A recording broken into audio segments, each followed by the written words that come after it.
Hey guys, it's Eric Agnew with the Miller Park Minute. We're back again with another video. The Brewers won today. The headline, Brewers win. All right, first win of the season, so we get to talk about something positive. This is the Miller Park Minute. My name is Eric Agnew. We throw strikes, we get likes, we hit dingers, we get listeners. Your favorite audio and video Milwaukee Brewers podcast. We are here today to talk about the Brewers, but first let's get our little bit of stuff out of the way. We do new podcasts on the daily. You can check us out on TikTok, Instagram, all the apps, YouTube, Spotify, Google, Amazon, CastBox, iHeartRadio, Pocket Cast, Radio Public, Apple Podcasts, Rumble, the YouTube. Always go over to the YouTube, subscribe, like, share your thoughts, opinions, feelings. I am running high tonight, guys. We got a dub, and I'm excited. If you want to support us, you can go over to patreon.com/Miller Park Minute. We've got content up over there. And we got a SeatGeek code, 20 bucks off with your first purchase with SeatGeek if you use the code Miller Park Minute. So go hit up the fine folks at SeatGeek. So this, I'm excited, and this is like a new feeling because it's been a minute. So I'm gonna try and cover all the bases all at the same time. Eric Haase homers. Always doing something is Eric Haase, to say the least. And that was huge. Of course, Christian Yelich homered as well. Great to see the offense. Like I said, the offense wasn't necessarily the problem in these last couple games. It was the fact that we were giving up so many runs. Torpedo bats, whatever you want to call it. I didn't blame it on that, but I'm just saying. Patrick came out and did 4 2/3 innings tonight, which was huge in the grand scheme of things. The bullpen definitely needed that. The big thing here in the story with Patrick was that he was sick yesterday and spent the day in bed. So beautiful. He struck out 5, walked 3, only allowed 3 hits. Cannings came in for a scoreless inning. He kept the game scoreless. Another thing for Patrick that was good. And this guy's a young guy. Uribe got the W in his return, his redemption story. 1 1/3 innings, 1 strikeout, no earned runs. Joel Payamps came in, went scoreless. McGill came in, struck out 2. 9 innings, 4 hits, 4 walks, and 9 strikeouts. What a game. What a shutout. Perfect form for a return game. You couldn't have asked for anything more from the bullpen and from the pitchers today. We've got that good bullpen, and it shows. I think you look at pitching and you say it beats together. So when the starters aren't clicking together, the bullpen isn't clicking as well. And today, from Patrick to McGill, it all clicked. It all clicked, ladies and gentlemen. Uribe got the W, as I said. Across the board, the lineup hit today. We got 7 hits. 5 runs on 7 hits, not bad. Again, Haase with the big home run. Haase always doing it when he comes in. He's been very useful for us. Another day from Turang, 3 hits. Scored a run. Cheerio. still had a hit. Yelich hit a home run.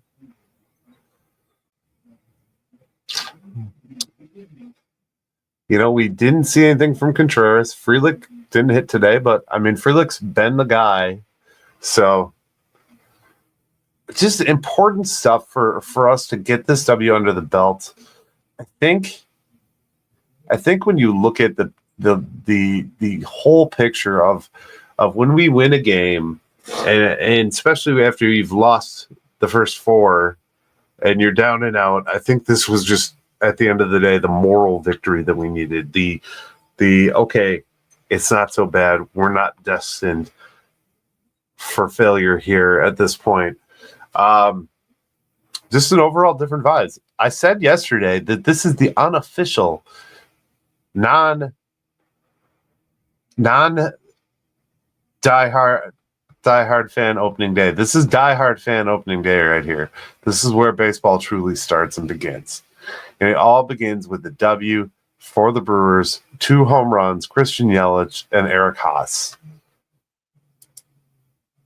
Just good baseball all the way around. They played solid defense.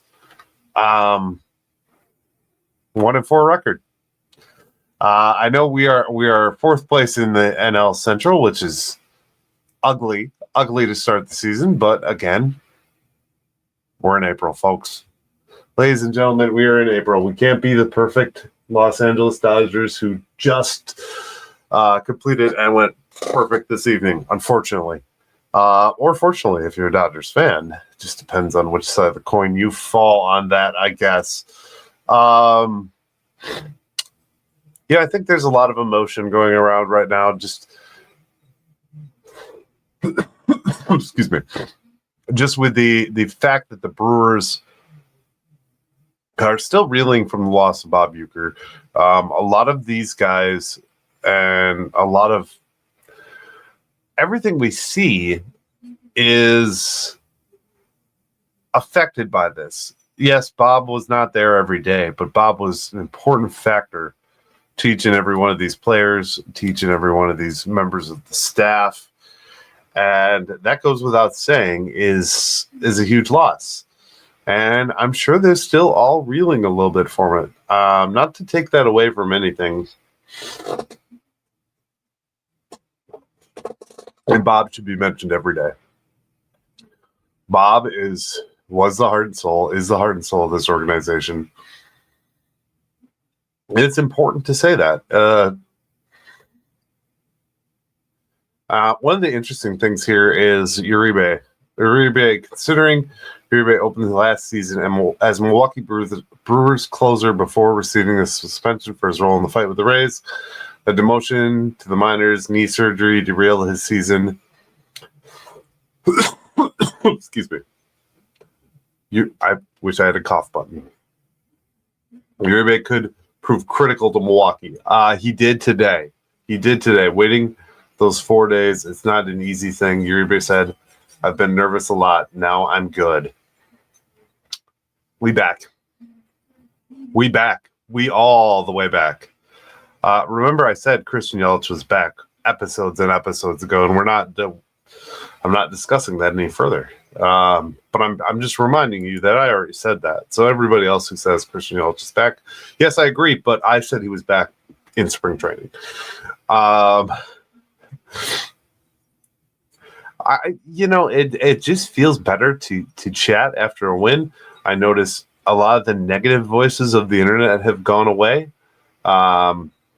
Excited for that.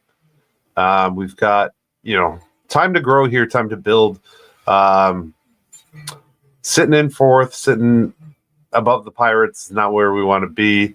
But this is the time where we can make up some ground, just get back to winning some series. Tomorrow we are looking at Peralta back on the hill. Peralta did have a pretty decent start, minus the 2 home runs, and it being the Yankees. I apologize. Jeez. I'm just still feeling a little bit of the weather change, and due to the beautiful weather in the state of Wisconsin here, it's still snowing here in good old Fond du Lac, Wisconsin. So I think Freddie's ready for this. Freddie looked good. I don't think we need to worry about Freddie tomorrow.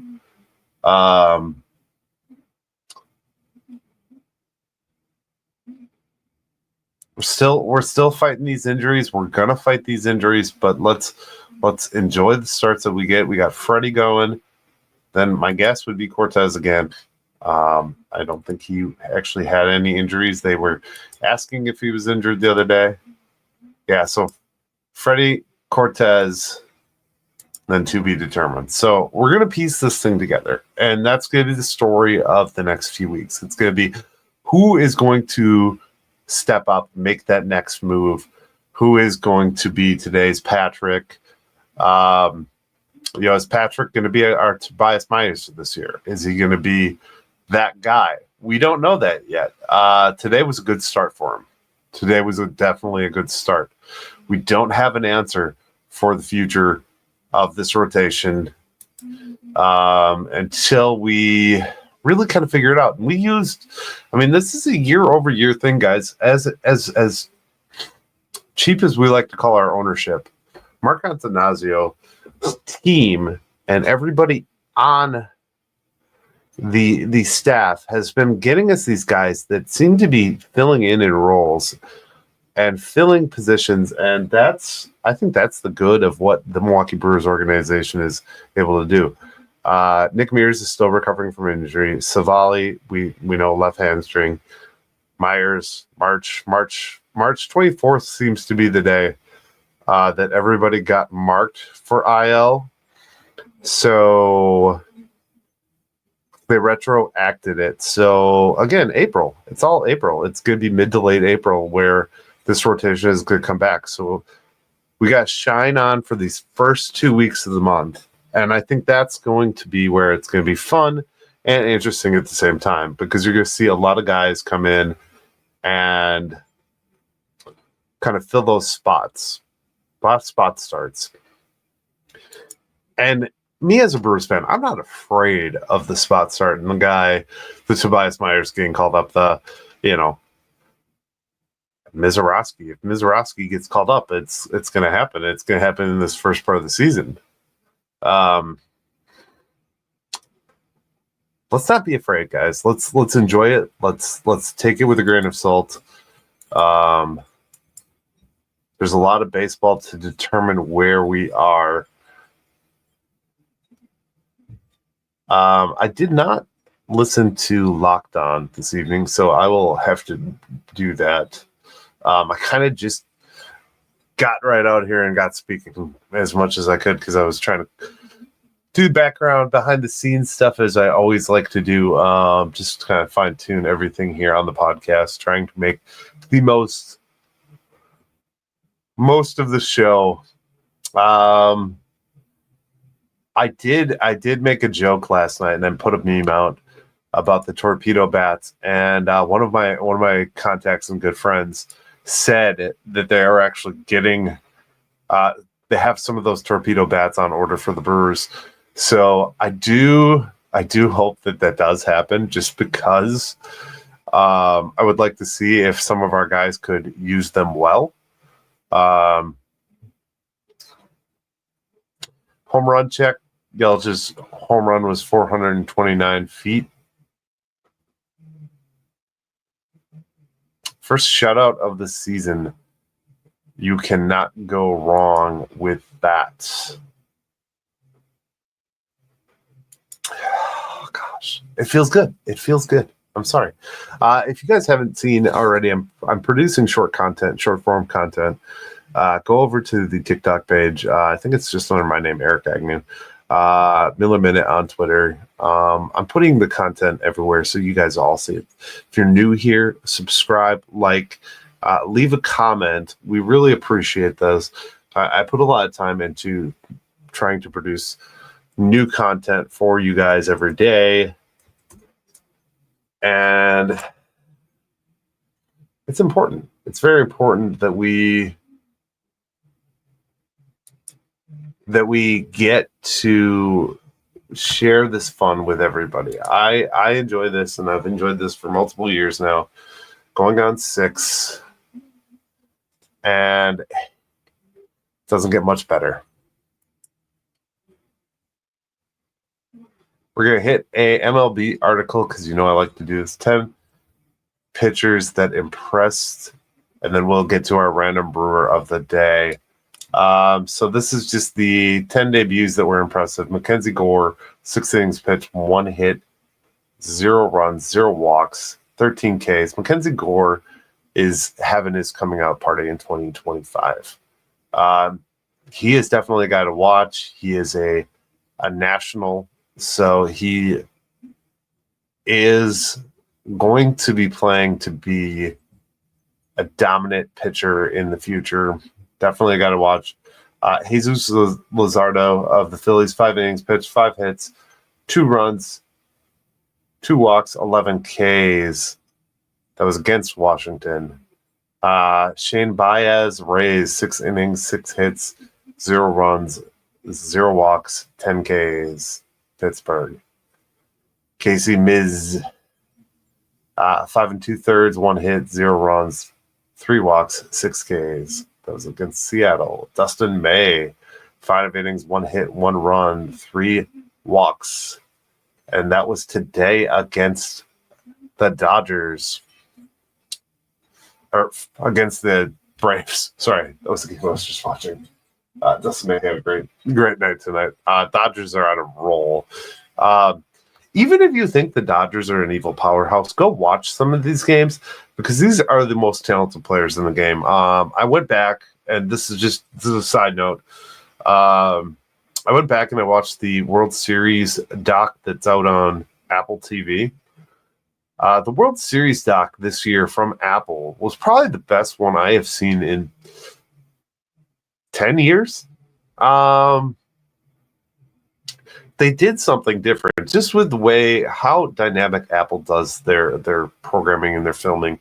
And they followed the Dodgers' wives, family members, gave a lot of in-depth behind-the-scenes things that actually make you fall a little bit for the Dodgers.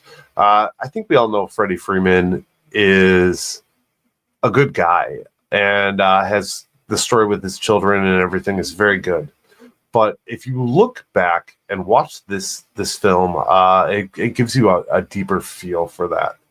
Now, I'm going to get some hate comments. There's going to be some anger at me for saying, "Oh, well, the Dodgers aren't that bad."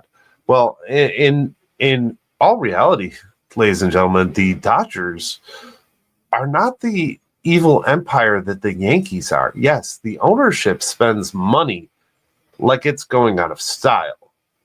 But the Dodgers players are just the best players in the world. And that's why they're making the money they are. They are literally the best players in the world. If you look at Yamamoto takes his craft so seriously. And just the translation and reading in the translation what he had to say about being able to pitch in the World Series, it just makes it more real that these guys are just players that are doing their best and playing at the highest level. Good stuff. I give it a 9 out of 10. I would watch it again. I think it's about five episodes. So if you get a chance, watch that. But sorry, back to the list here of the 10 most impressive starts. Brady Singer. Singer went from the Kansas City Royals, who we were playing now, to the Reds, who we were playing later this week. 7 innings pitched, 1 hit, 0 runs, 2 walks, and 8 Ks. Jack Leiter, 5 innings, 5 hits, 1 run, 1 walk, and 4 Ks.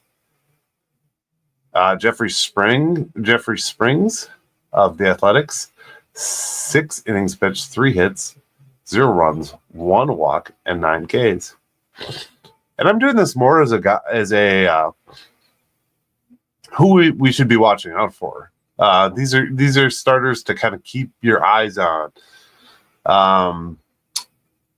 Bobik from the other night, 6 innings pitched, 3 hits, 0 runs, 2 walks, and 8 Ks. Taylor McGill of the Mets, 5 innings pitched, 3 hits, 1 run, and 6 Ks. I mean, those are ones to keep an eye on the schedule. I think, if you don't follow the rest of MLB or aren't into fantasy baseball or anything like that or statistics, there's a lot going on. Not just behind the scenes, but really on the mound is the guys to watch. We've got a lot of season left, though. So early numbers, early things like that, I tell you, and I will say till I'm blue in the face, are always early. Somebody can have a start that just gets blown up, and we've seen it time and time again. I mean, look at the starts the Brewers have had so far this season. I'm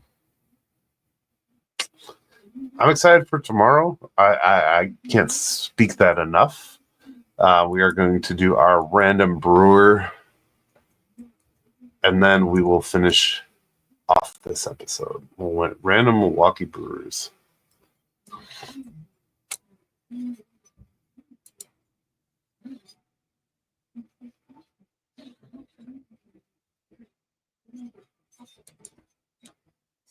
I'm ready to go back to this list. This actually came from 2021. And I love it. So we're going to go to our time frame. So 1999. And the reason I choose this player today, I specifically lined this one out because of just where we are in baseball, especially with Ichiro being elected to the Hall of Fame, first Japanese player to go into the Hall of Fame, the first Japanese professional baseball player to relocate permanently to the major league in the U.S. was Nomo. Nomo played 1999 with the Milwaukee Brewers. He went 12-8 with a 4.54 ERA over 28 starts for the Brewers while becoming the third fastest pitcher in MLB history to reach 1,000 strikeouts. That's a pretty cool one. Just tying it in, and that's me looking at, okay, you've got the spotlight of Shohei Ohtani right now, Yamamoto, Rosaki, Rory Sasaki, I always screw that one up, and then Ichiro going into the Hall of Fame on the other side. So there's ties. I mean, Japanese players are huge in baseball, and I think that's important to spotlight Hideo Nomo, who was a very good pitcher. So that's it for our random player of the day. I think that's all we've got tonight, guys. We're going to do a little shorter episode tonight. Still on the mend, still just trying to get back into this thing, it's been a couple days of rough baseball. We had a great day of baseball.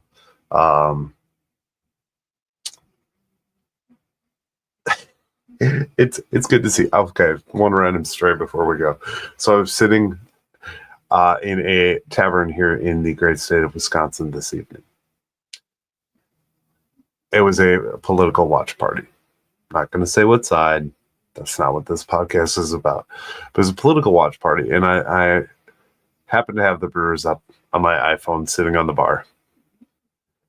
And the owner, who I know, was sitting next to me or was standing next to me. And I looked at him and I said, I'm not going to lie, this is the oddest feeling I have ever had in my life. I am currently sitting here with 4 big screen TVs on election results. And I am forced to watch the baseball game on my phone. And it was just one of those things. Like, you're in a bar and you're not, I don't know. I find that humorous. I thought I'd share that with you guys. But as always, guys, remember, this is the Miller Park Minute. My name is Eric Agnew. We throw strikes, get likes, hit dingers, get listeners. We will be back again tomorrow, hopefully celebrating another Brewers victory. What do we got? Do we got a day game? Please be a day game. Yes, day game. Day game, day game, day game. I love day games. I love afternoon baseball, listening to the radio. It's going to be a little different. It's going to be a little sad because day game taking place in Milwaukee and Bob won't be on the radio. But we'll get through it, guys. All right, we will see you guys tomorrow. Thank you again for watching the Miller Park Minute, and go Brewers.